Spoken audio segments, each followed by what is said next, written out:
Hello all. Today we are going to discuss the Sandhana Kalpana, the continuation of our first session. So here we are going to discuss the Madhya Kalpana. We have classified Sandhana Kalpana into two, that is Madhya Kalpana and Shukta Kalpana. So here we are dealing with the Madhya Kalpana. Among that we are discussing here Asava and Arishta. So and some general properties regarding the Madhya. Okay. So according to Bhav Pragasha, the definition of Madhya is Peyam yat madagam logais tat madhyamithya. That is, that which causes intoxication or madha on drinking. It is known as Madhya. Okay, so it is an intoxicating beverage, Madhya. And Sharngadaracharya have explained the properties of Madagari Dravya, that is Buddhim Lumpadi Yad Dravyam Madagari Taduchyade Tamo Guna Pradhanam Cha Yadha Madhyam Suradikam. That is, Madagari drugs are those which cause derangement to higher mental functions, and they are Tamo Guna Pradhana. For that Madagari Dravyas, the examples are Madhya like Sura, etc. So, the synonyms of Madhya are Sura, Halipriya. Halipriya means which is favorable or favored by Balabhadra. And Hala, Parisruta means that which is spreading.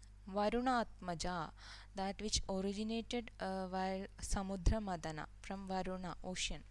Then Gandhottama, Prasanna, that which is clear. And Ira means that which causes sexual arousal. Kadambari, Madira, Kashya. Kashya means that which causes the person to speak loud. That is, while drinking, this person will be speaking loudly. So these are the synonyms of Madhya. If we go through the Samanya Guna of Madhya, तीक्ष्ण उष्ण रूक्ष सूक्ष्माम्लं व्यवायि आशुकरं लघु विकाशी विशदं मध्यम ओजसो अस्मात् विपर्य. The properties are entirely opposite to that of ojas. So definitely it will be not doing a good function in our body, we may think, but appropriate use will be beneficial to our body. So we have to think that amridam abhi visham tueva amridam. We have discussed those things in our classics. So we can use madhya in a conducive, that is in a favorable mode to attain the therapeutic efficacy. So karma of madhya, what madhya is doing in our body, that we have to know. So Madhya, that can be either Asava or Arishta, or the Madhya, that is Sura, Varuni, like that. By its Ushna and Tikshna Guna, it will increase the Agni. Okay. Then it will goes to the Hridaya through the Damanis, and by its Sukshma Vishada Guna, it will enter the Sukshma Srotas.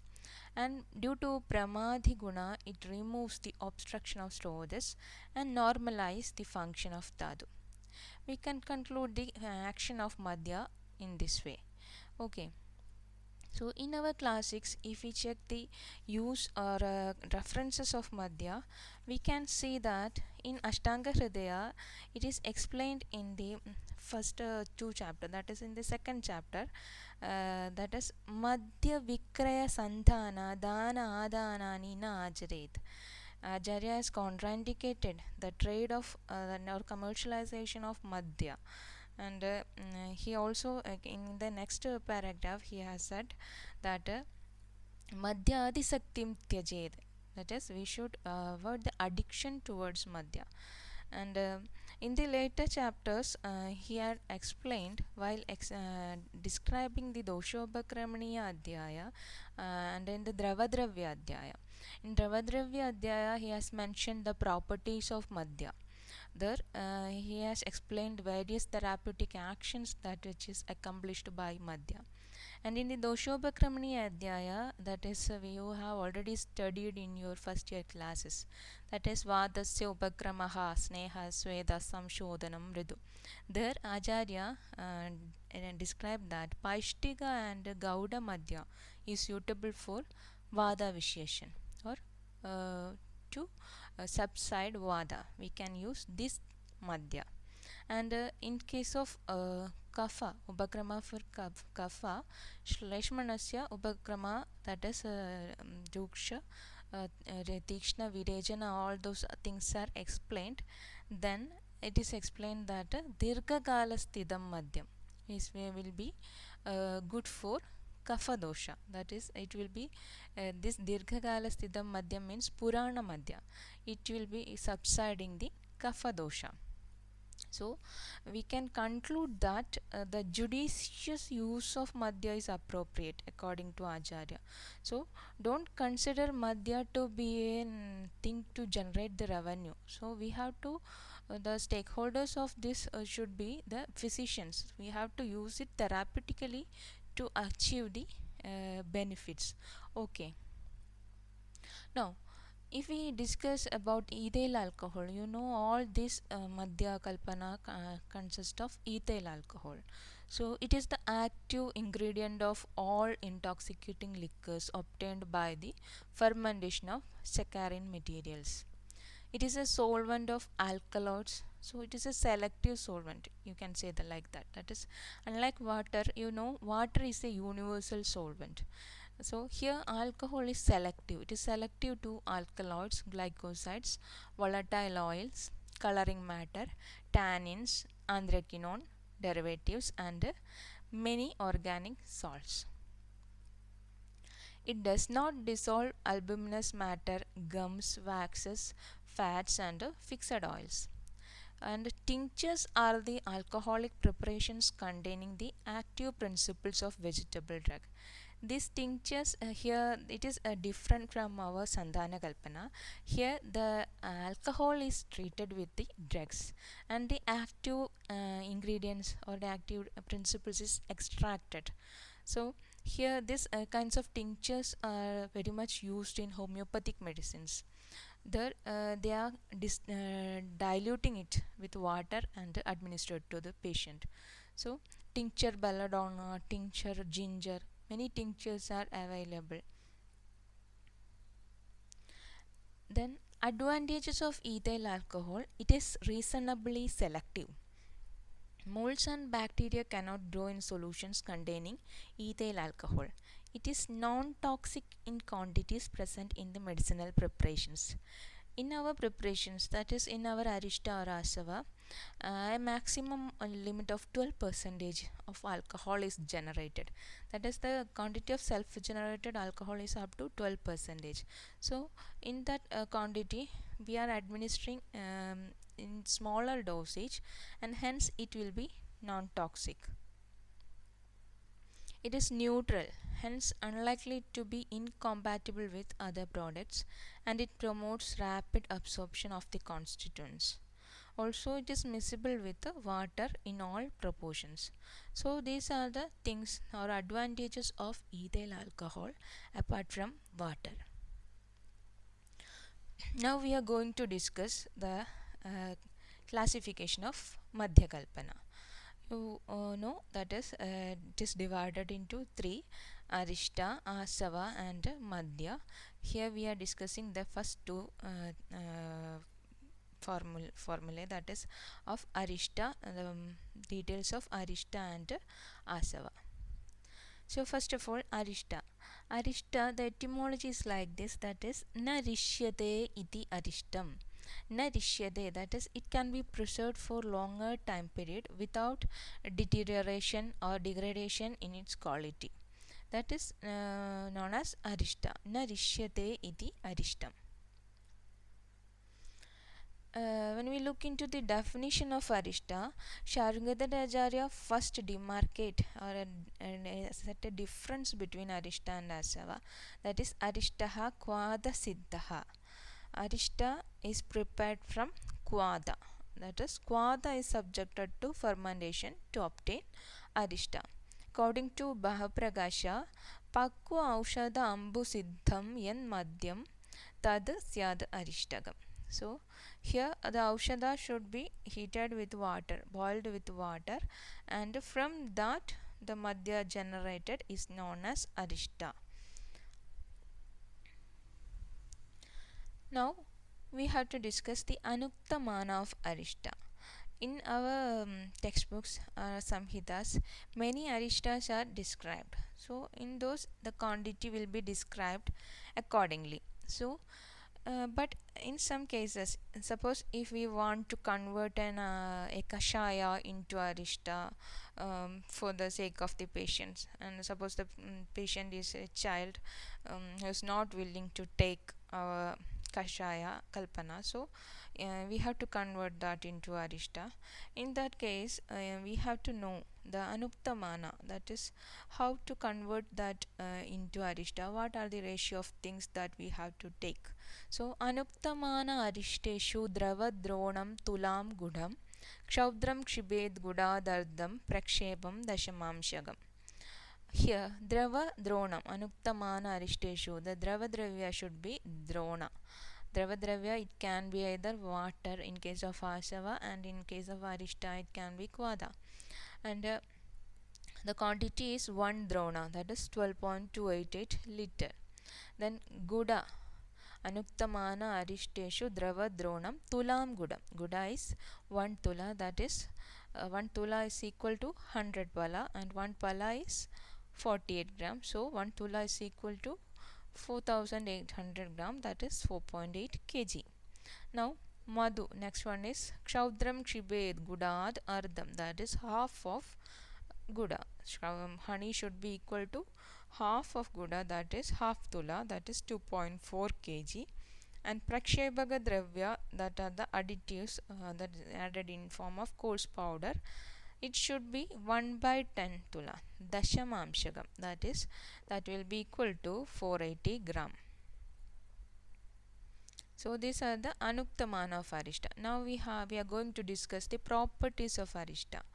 Arishto dravya samyoga samskarat adhigo gunaihi bahudosha harascheva doshanam shamanascha sa दीपनः कफवादग्न सरः पित्ताविरोधिनः शूल आत्मान उदरप्लीह ज्वर अजीर्ण अर्शसां हितः. So arishta, due to the dravya samyoga, we are adding many aushadha dravya to it. It will be having superior guna than any other madhya. And bahudosha hara, it will be bahudosha, having bahudosha haratva, and promote agni deepanaha, and mainly kapha vadagna. Sara, also it is pitta virodhi. We may think that in this arishta will cause pitta prakopa, but here it is explained like this, like pitta virodhinaha. Due to tikshna ushna guna, definitely the logical thinking, we will think that it will cause pitta prakopa, but here it is pitta virodhi. Then shula atmana udara pliha jwara ajirna arshasam hidaha. All those conditions where kafavada kopa is there, we can use arishta. Then if you look into the dosage of arishta, it is explained in Sharangadhara as tayormanam jalonmidam. Arishta can be administered like water according to Sharangadhara, that is, and there is a padabheda for this also, that is tayormanam palonmidam. 1 pala is the dose of arishta explained. But generally in our clinical practice, we are using arishta in the dose of 25 to 30 ml, and usually we are diluting it with water in order to avoid gastric irritation. If the patient is having some gastric problems, and on taking arishta he may complain of this gastric irritation problems, so in order to avoid those things, we can dilute it with water. And according to Sharangadhara Deepika Vyakya, another reference of dose is seen, that is Shuddha Kayaha Pibet Pradaha Sobadamsha Paladvayam Madhyane Dvigunam Tacha Snigdha Aharena Payet. In the morning, it is explained that it should be taken 2 pala, and in the afternoon 4 pala should be administered along with the snigdahara. So this is another reference of dose. So this is about the arishta. Now we are going to discuss the asava. So I already told you that is the arishtas and asavas are considered to be one according to our Brihatrais, that is according to Charakacharya.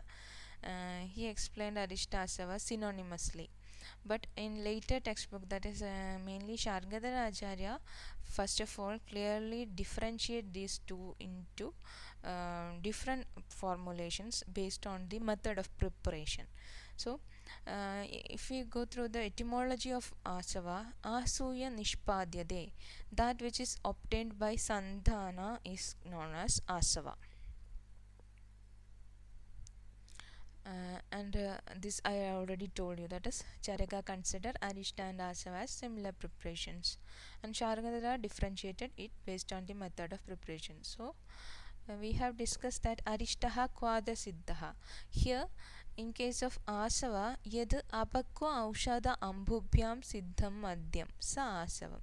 Here, asavas are medications prepared with the fermentation of apakva aushada, that is uncooked or raw ingredients. Here, we are not preparing kvada, instead, we are using water as the medium. The dravadravya here is water. We have to use boiled and cooled water in order to avoid bacterial contamination, and it is used as the dravadravya. So, this is the main difference in between asava and arishta.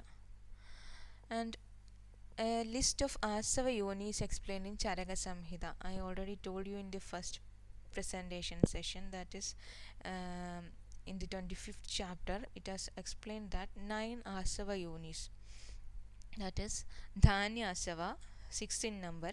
Examples are Sura, Sauvira, Tushodhaga, etc. Then Falasava means fruits. Dhanyasava, that which is prepared from grains. Okay. Falasava or asava or arishta prepared from fruits. Examples are draksha, udumbara, garjura. The garjura means dates. Okay.